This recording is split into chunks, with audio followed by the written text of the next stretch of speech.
For the last several years, Massdrop, or rebranded now as Drop, has been selling their own versions of pretty popular headphones for not a whole lot of money. So today, I want to ask and answer one simple question. Are they any good?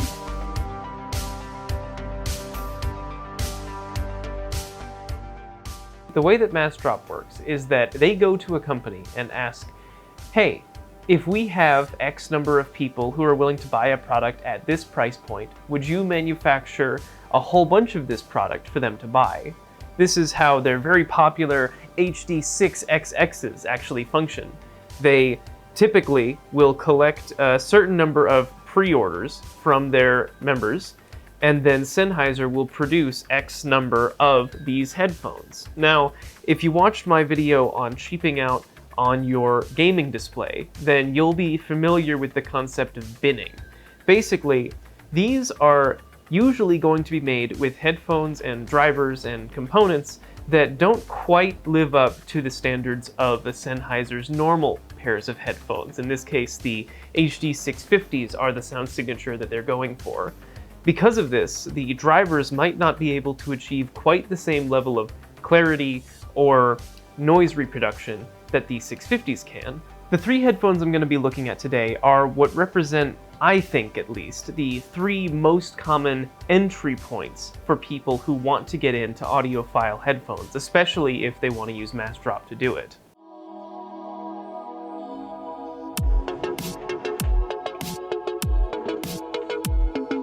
All of the headphones that I plan on looking at today have on-brand counterparts. The brands that sell them on Massdrop have their own versions, which are priced higher end and made with the same components.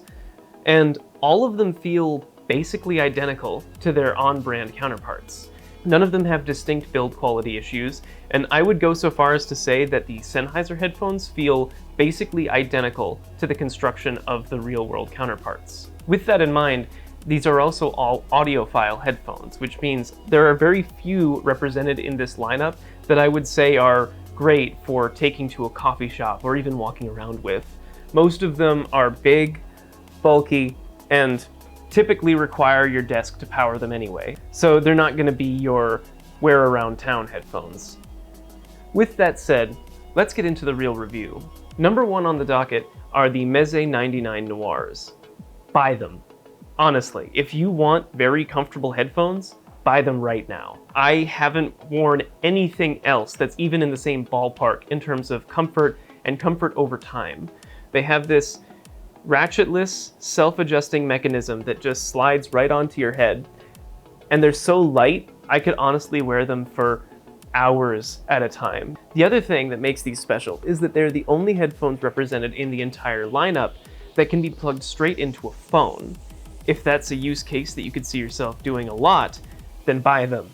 Honestly, they're very, very good. I know I said that none of these are particularly easy to carry around town, but with their included carrying case and extra ear cuffs, I would honestly say that these would be your best bet if you're looking for something noise isolating for coffee shops or whatever work you want to do. Next up are the HD6XXs, and these are probably the headphones most of you are very familiar with. These are very solidly constructed, but they don't collapse. They basically don't do anything. You put them on your head or you put them on a stand. Putting these in a backpack would be a nightmare, and I truly do not recommend it for anyone. They too are very, very comfortable. I have worn these on my head for very long hours of gaming and have noticed basically no fatigue, no clamping force, nothing. As long as portability isn't an issue for you, these are the headphones that I would recommend in terms of long-term comfort, just because of the padding.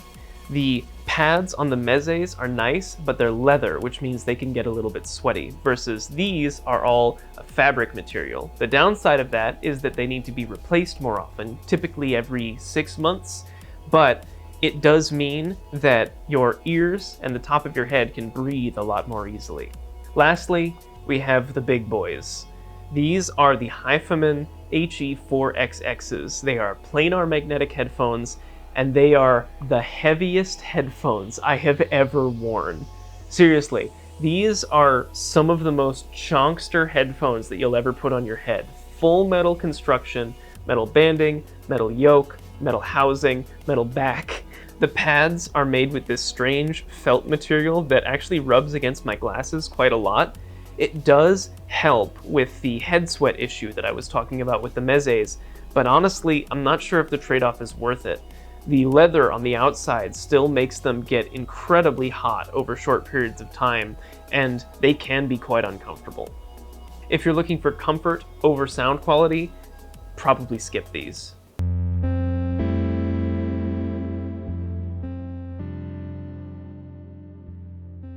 Next, let's talk specifications. When you first get into audiophile communities, you'll hear a lot of talk about ohms, impedance, amps, preamps. It can be pretty daunting. So let me break down the basic requirements for all three of these headphones. Number one, as I've already said, the Meze 99 Noirs can be run straight out of a phone. You can plug these directly into your laptop, your tablet, whatever you have, and it's gonna sound great. These are very easy to drive and honestly sound fantastic out of almost everything. Where you start to get into trouble is when you enter into the heavy hitters, such as the HD6XXs. I would say that these also can be run out of a phone, but it's not the best experience. It's like looking at a dim screen in broad daylight. It's just kind of hard to get all the details. Lastly, we have the Hyphemans. These are headphones that you absolutely need an amp for. What an amp does, in super layman's terms, is it takes an incoming signal and amplifies it. You can get some amps that color your audio one way or another, or some amps that are designed for specific types of headphones like balanced connections. But for the most part, an amp is just going to make your sound louder. I can go into more detail in a future video, but for now, just know that if you buy these headphones, you're going to be looking at spending at least another $100 for an amp. Alright, with all that out of the way, let's finally talk about sound quality.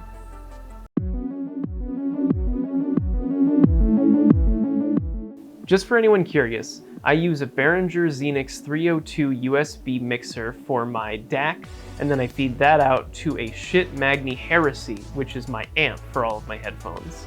To start off, the 99 Noirs are probably the most crowd-pleasing sound signature of all of these headphones.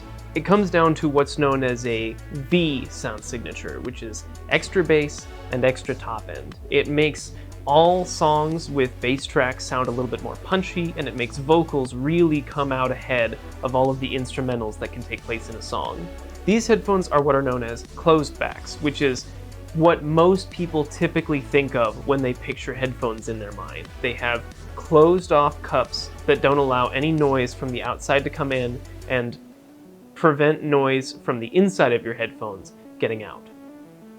What that does is create excellent noise isolation, and it turns your headphones into the only source of audio that you're hearing. These headphones are relatively warm. I kind of describe their sound signature as like listening to a campfire.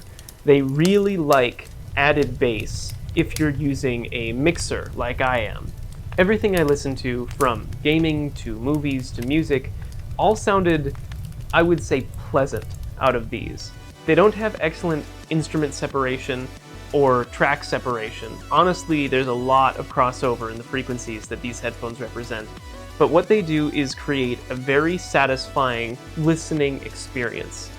If all you want to do is throw on a pair of headphones and play some of your favorite tracks, you will still be hearing new parts of those tracks that you've never heard before if you're listening through these headphones. Anything with orchestras or cellos or bassy EDM tracks all sound very, very good through these headphones. And like I said, these are the only headphones that I would say you can comfortably drive only using your phone. Next up, we have the 6XXs.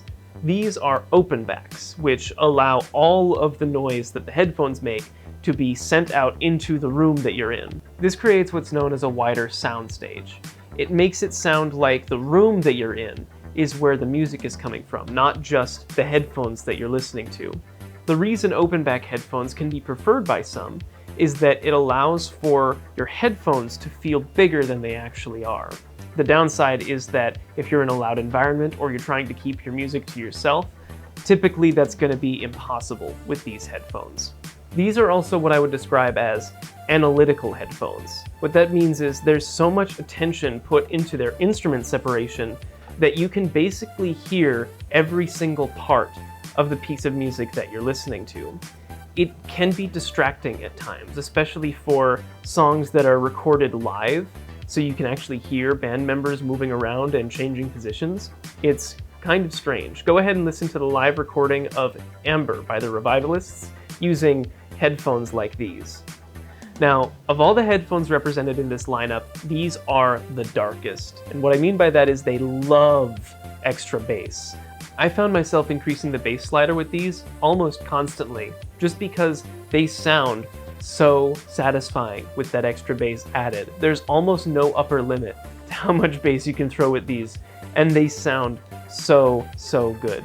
If you are a bass head, if you listen to rock and roll, drum and bass, EDM, if you play first-person shooters with those punchy gun sound effects, these sound phenomenal. Playing Apex Legends with these headphones on was one of the best experiences of my life, just because of how satisfying those gun noises are, especially the reload animations. Seriously, if you buy these headphones, put them on, load up Apex, and just reload the Devotion. It's fantastic.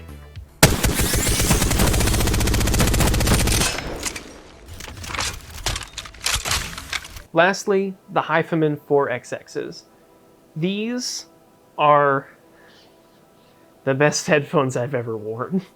I know I was making fun of them for how heavy they are, but truly, these come back and then some in terms of sound quality. And that's because you might notice these also are open-backed, but more importantly, these are planar magnetic headphones. All headphones use magnets to create their sounds, but planar magnetic headphones actually use an array of magnets instead of just one. This means that individual portions of the plane that the magnets sit on can be used for individual noises. So you can have excellent frequency separation. Listening to vinyl records with these planar magnetic headphones was a game changer. I have a recording of Elvis live at Madison Square Garden, and these headphones, if I close my eyes, make me feel like I am there. They are that good. This was a song I did on the Ed Sullivan Show in 1912.